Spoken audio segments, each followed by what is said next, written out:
Chapitre 6. Force et mouvement. Exercice. Exercice numéro 2. La cabine d'un ascenseur de masse 1200 kg est tirée par un câble vertical exerçant une force de valeur grand F est égale à 14 kN. L'intensité du champ de pesanteur terrestre vaut 10 N par kg. Représentez les forces qui s'exercent sur la cabine dans le référentiel terrestre.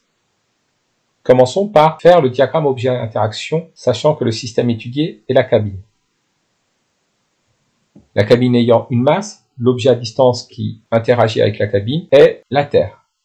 La cabine est tirée par un câble, donc le câble exerce une action mécanique de contact avec la cabine. La cabine est donc soumise à son poids P, ainsi qu'à la tension T exercée par le câble. Les caractéristiques du poids sont les suivantes. Son point d'application est le centre de gravité de la cabine. Sa direction est verticale. Son sens est orienté vers le bas. La valeur du poids est donnée par le produit de la masse de la cabine et de l'intensité du champ de pesanteur terrestre. La masse de la cabine valant 1200 kg. L'intensité du champ de pesanteur terrestre 10 N par kg. Nous obtenons un poids de 12 000 N, c'est-à-dire 12 kN, puisque 1 kN vaut 1000 N. Le point d'application de la tension du câble est le point d'attache entre le câble et la cabine. La direction de la tension est celle du câble.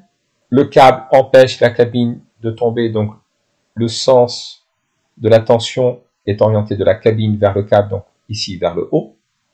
Et la valeur est donnée par l'exercice. La tension vaut 14 kN. Afin de représenter ces forces, nous devons choisir une échelle de représentation. 1 cm sur le dessin correspond à 2 kN.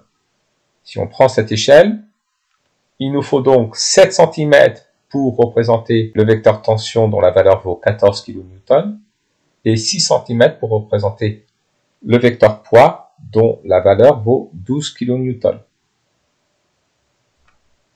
Le point d'application du poids est le centre de gravité de la cabine.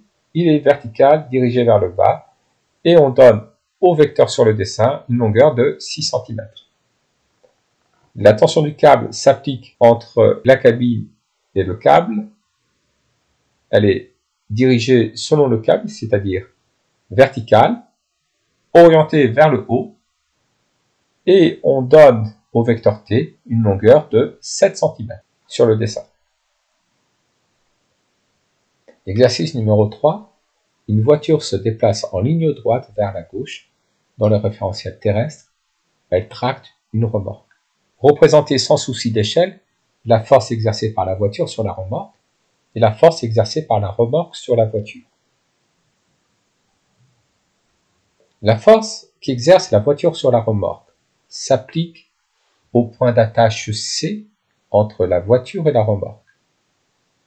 Elle est horizontale, orientée vers la gauche. Pour ce qui est de la longueur du vecteur représentant la force exercée par la voiture sur la remorque sur le dessin, donnons-lui une longueur de 5 cm. D'après le principe des actions réciproques ou troisième loi de Newton, la force exercée par la remorque sur la voiture est égale à l'opposé de la force exercée par la voiture sur la remorque. Ainsi, le point d'application de la force exercée par la remorque sur la voiture est le point C, point d'attache entre la voiture et la remorque.